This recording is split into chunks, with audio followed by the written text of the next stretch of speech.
Troisième esprit, esprit d'assoupissement ou de sommeil spirituel. Ça, c'est un esprit terrible. Tu veux lire la Bible, tu commences à dormir. Tu n'as plus de prière fructueuse. Avant de dormir, tu ne pries plus. Tu ne pries plus assez. Qu'en est-il même de jeûner? Qu'en est-il de jeûner? C'est un esprit qui se manifeste beaucoup dans la vie de beaucoup de chrétiens. L'esprit d'assoupissement, il est dangereux. C'est un esprit qui est dangereux. Beaucoup ont commencé à tenir avec nous. Beaucoup ont tenu avec nous. Depuis que ce ministère a commencé en juin 2011, avec la première vidéo. Donc, ça fait plusieurs années que ce ministère a commencé. Et je rends grâce à Dieu de ce que je n'ai pas jeté l'éponge. Après 11 ans, la première vidéo a été publiée sur cette chaîne YouTube en juin 2011, quand ce ministère s'est fait connaître au monde. 11 ans après, nous voici, continuons à prêcher la parole de Dieu. Ma prière, c'est que jusqu'au dernier jour de ma vie sur terre, que je continue à prêcher la parole, que je ne me relâche pas. Beaucoup sont relâchés. Beaucoup parmi nous ici sont nouveaux. Il y a quelques-uns qui sont fidèles. Depuis qu'on a commencé, comme Achille, comme Wilfried, Modeste, certains sont fidèles depuis. Mais la majorité sont découragés.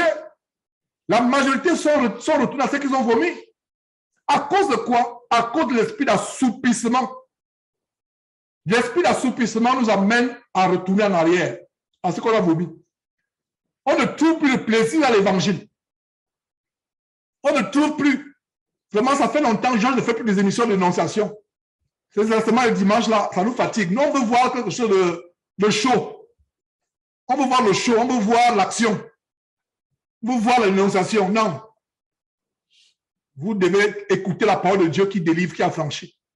C'est vrai qu'il y a derrière ce ministère la dénonciation, mais c'est la parole de Dieu qui est au centre. Parce que s'il y avait la parole de Dieu dans l'intelligence des chrétiens, on ne dénoncerait même pas les faux pasteurs. On dénonce les faux pasteurs parce que les chrétiens exagèrent.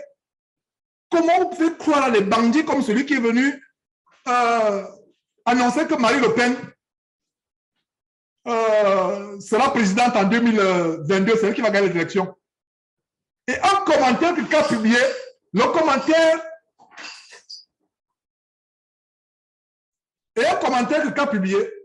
commentaire qui dit, non, laissez, attendez toujours. Peut-être la prophétie ne s'est pas encore accomplie. Attendez, il y aura peut-être un mouvement en France où peut-être Macron va partir, va démissionner, on va nous tuer. Et c'est quelqu'un, un disciple qui soutient. Incroyable. Donc, l'esprit d'égarement est derrière l'esprit d'assoupissement, est en corrélation, en collaboration avec l'esprit d'assouplissement. Quand vous perdez l'envie de lire la Bible, quand vous perdez l'envie de prier, de jeûner, quelle est la dernière fois où tu as jeûné, mon frère, ma soeur? Quelle est la dernière fois où tu as jeûné? L'esprit d'assoupissement amène le chrétien à se fatiguer. La fatigue pour lire la Bible, la fatigue pour prier, la fatigue pour enseigner, c'est l'esprit d'assouplissement. Et quand cet esprit vous gagne, vous avez fait une naufrage par rapport à la foi. C'est un esprit qui est dangereux, qui vous amène à vous tuer spirituellement. Beaucoup de chrétiens aujourd'hui ne sont plus chrétiens à cause de l'esprit d'assoupissement. C'est un esprit subtil. C'est pour ça que j'encourage les frères et sœurs à méditer la parole de Dieu chaque jour. À méditer la parole de Dieu chaque jour. À prier sans cesse. Pour que cet esprit d'assouplissement ne nous aveugle pas. Lisons quelques versets qui nous montrent cet esprit d'assouplissement. Et l'esprit d'assouplissement s'accompagne aussi avec l'esprit de vertige. Vous voyez, vous êtes dans le... Qu'est-ce qui se passe quand quelqu'un sommeille? Il y a même l'esprit de somnambulisme. Les gens qui ont un démon de somnambulisme qui les amène à marcher la nuit, ils se réveillent la nuit ou elle se réveille la nuit, elle ne sait même pas où elle va. C'est comme un esprit de vertige, c'est la même chose. Alors dans Ésaïe, chapitre 19, verset 14, la parole de Dieu nous révèle un esprit de vertige. Donc lisons rapidement. Ésaïe chapitre 14, verset 19, c'est plutôt le contraire. Ésaïe chapitre 19, verset 14. Je reprends Ésaïe 19, 14. Ésaïe chapitre 19, verset 14. L'Éternel a répandu au milieu d'elle un esprit de vertige pour qu'il fasse chanceler les Égyptiens dans tous leurs actes, comme un homme qui chancelle en vomissant. Voilà un esprit de vertige. L'Éternel a répandu au milieu d'un esprit de vertige. Voilà encore notre verset qui montre que Dieu peut envoyer les démons. C'est un mystère. Ne cherchez même pas. Ne cherchez pas que ce mystère, mon frère, ma soeur. Laissez à Dieu ce mystère. Comment Dieu lui-même peut encore manipuler, donner commission, la permission aux démons de faire de mauvaises choses. C'est Dieu qui envoie. Donc l'Éternel a répandu au milieu d'un esprit de vertige. L'esprit de vertige est associé à l'esprit de sommeil. Voilà ce qu'Ésaïe nous montre dans Ésaïe chapitre 19, verset 14. Mais plus loin, au chapitre 29, 10 ou 11 chapitres plus tard, le mot esprit d'assoupissement revient. Donc, Ésaïe chapitre 29, verset 10, car l'Éternel a répandu sur vous un esprit d'assoupissement. Qui a répandu? Depuis là, le fait que vous voyez que c'est l'Éternel qui répand. En 2 Thessaloniciens chapitre 2, verset 11, on voit que c'est Dieu qui envoie l'esprit d'aveuglement des gens pour qu'ils soient aveuglés, pour qu'ils ne suivent pas l'évangile. Ici, nous voyons quoi? Nous voyons que c'est l'Éternel qui a répandu sur vous un esprit d'assoupissement. Vous comprenez donc pourquoi cette introduction a été importante. Parce que si vous ne comprenez pas très bien l'introduction de cet enseignement, vous aurez du mal à comprendre ensuite. Vous aurez du mal à comprendre ensuite que Dieu, mystère tellement profond, moi-même, votre frère, je ne veux même pas chercher à savoir ce mystère, comment Dieu peut peut donner des ordres aux esprits impurs. C'est un mystère. Mais ce que je vais vous montrer, c'est que il y a un esprit d'assoupissement. Alors, Ésaïe chapitre 29, verset 10 à nouveau, l'Éternel a répandu sur vous l'esprit d'assoupissement. Il a fermé vos yeux. Fermez vos yeux, les yeux des prophètes. Il a voilé vos têtes, les voyants. Donc, les prophètes ont les yeux fermés. C'est pour ça que la Bible dit, comment ça un aveugle peut-il conduire un autre aveugle? Les deux ne tomberaient-ils pas dans un trou? Voilà l'esprit d'assoupissement. L'assoupissement, c'est le sommeil. Ésaïe parle de l'esprit d'assoupissement. Regardez comment Paul plus tard cite Ésaïe. Paul plus tard, dans Romains chapitre 1, 11, verset 8, Romains chapitre 11, verset 8, Paul cite cet esprit d'assoupissement. Romains chapitre 11, verset 8, Paul dit ceci. Selon qu'il est écrit, Dieu leur a donné un esprit d'assoupissement. Qui leur a donné? C'est Dieu. Un démon d'assoupissement. Dieu leur a donné un démon d'assoupissement, des yeux pour ne pas voir. Voilà ce qui se passe, l'esprit d'assoupissement. Des yeux pour ne pas voir, des oreilles pour ne pas entendre, jusqu'à ce jour. Et voilà aussi un bon verset qui va dans le cadre de l'esprit d'aveuglement qu'on a vu tout à l'heure. Parce que l'esprit d'assoupissement, je vous ai dit que les esprits, ces esprits ne sont pas isolés, ils travaillent en gang. C'est des gangs qui travaillent ensemble. Donc vous voyez qu'en Romains chapitre 11, verset 8, l'esprit d'assoupissement est étroitement lié à l'esprit d'aveuglement ou de cécité. Donc Dieu leur a donné, regardez comment Paul, en Romains chapitre 11, verset 8, cite Ésaïe chapitre 29, verset 10, il cite en disant la même chose, que Dieu leur a donné un esprit d'assoupissement. Et à ceux qui ont l'esprit d'assoupissement, je vous donne un conseil, du moins pas moi, ce conseil est dans Éphésiens chapitre 5, verset 14, c'est pour ça qu'il est écrit, réveille-toi toi qui dors, réveille-toi dans tes morts, et Christ éclairera. Voilà le conseil que moi, votre frère Jean, je vous donne sur la base d'Éphésiens chapitre 5, verset 14. Si tu t'assoupis, si toi qui es actuellement dans le sujet d'enseignement, Ta vie spirituelle n'est plus comme celle qu'elle était il y a 5 ans, il y a 10 ans, il y a 10 mois, il y a 6 semaines. Si tu me suis et tu penses que tu as été attaqué par cet esprit d'assouplissement, et n'oubliez pas que j'ai dit ceci, chacun se reconnaîtra dans l'un quelconque des 18 catégories que nous venons de mentionner. J'ai mentionné, donc je suis en train de faire la revue maintenant. Si tu te reconnais dans l'assouplissement, tu ne lis plus assez la parole de Dieu, tu ne lis plus assez la parole de Dieu, tu ne lis plus assez, ça veut dire qu'il y a quelque part un esprit d'assouplissement. Tu t'assoupis.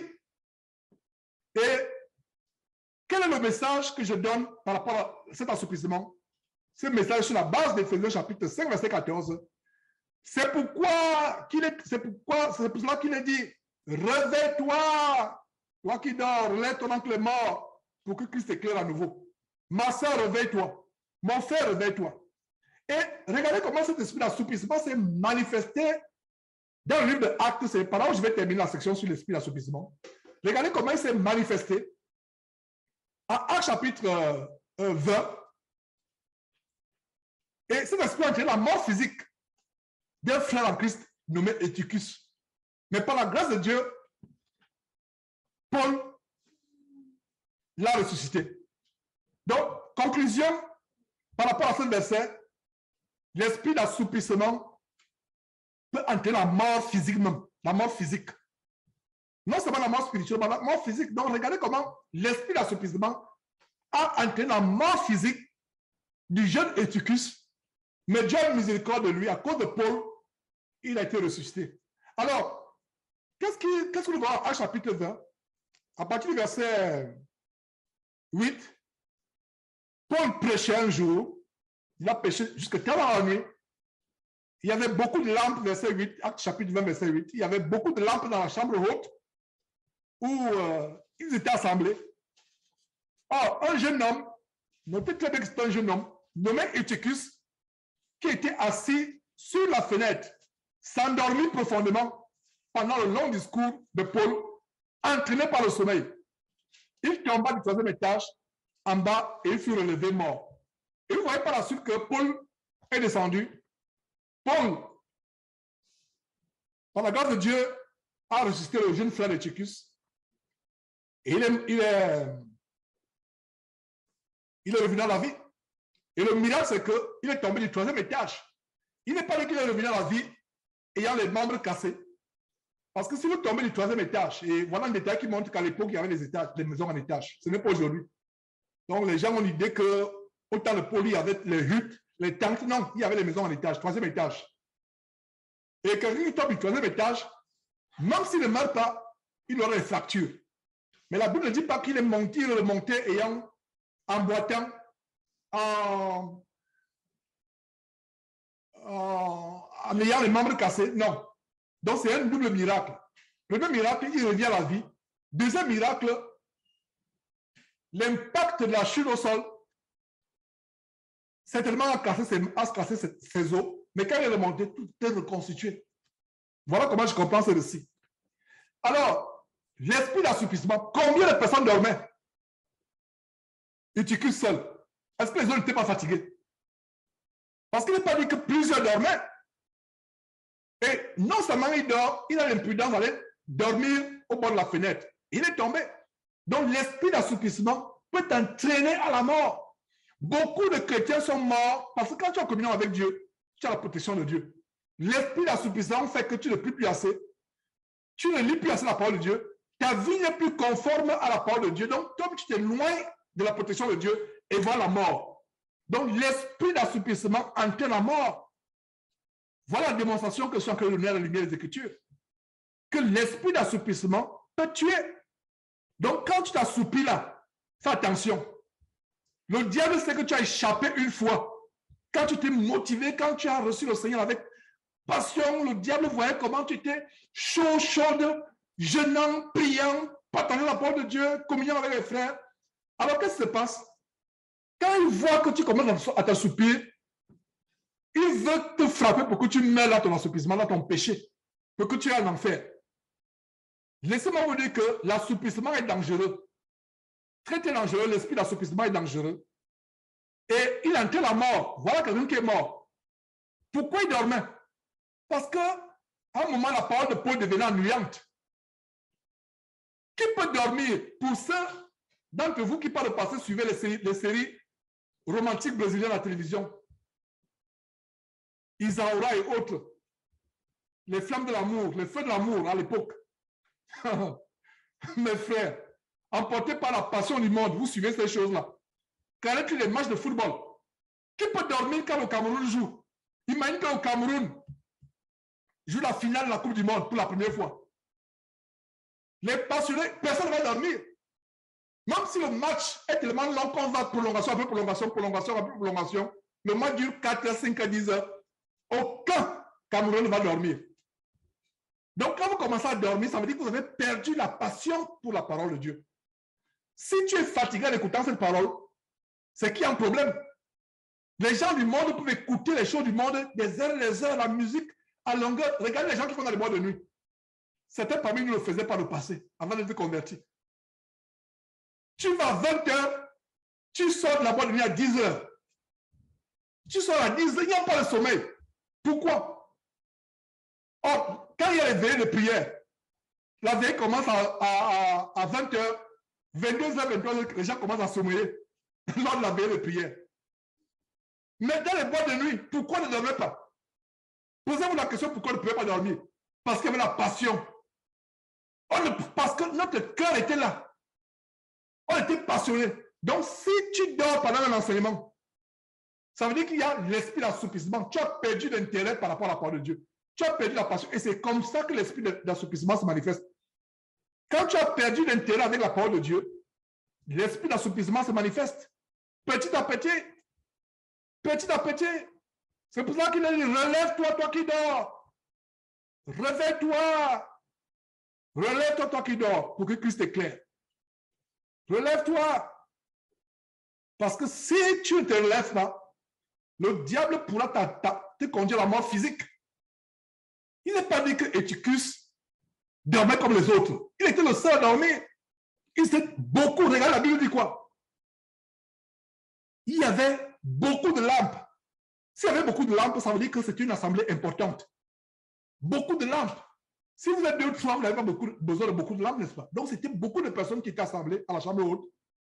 Lui dort. Est-ce qu'il a dit que les autres dormaient? Non. Pourquoi il dort? Ah, vraiment, l'apôtre Paul, je voulais le voir depuis on a entendu que Paul va venir. Il doit venir nous rendre visite. On a entendu cela, alors je vais aller le voir. Je voulais le voir tellement pendant des années. Maintenant, il est là. Je l'écoute prêcher à Paul. Moi, je pensais qu'il voulait nous annoncer des choses agréables. Il commence à prêcher la repentance, le péché, etc. Il commence à nous amener à fuir le péché. Ce n'est pas ce que je voulais entendre. Ah, ce n'est pas important. Voilà. Il commence à somnoler.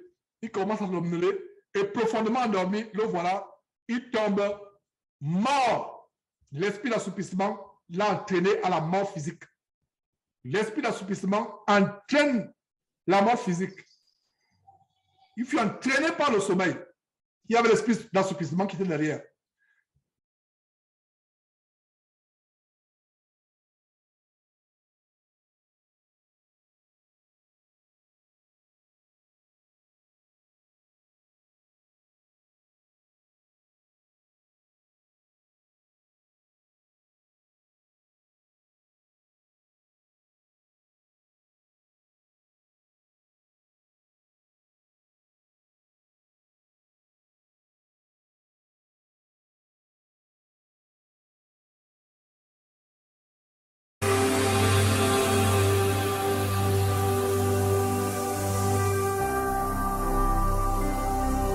Jésus-Christ TV,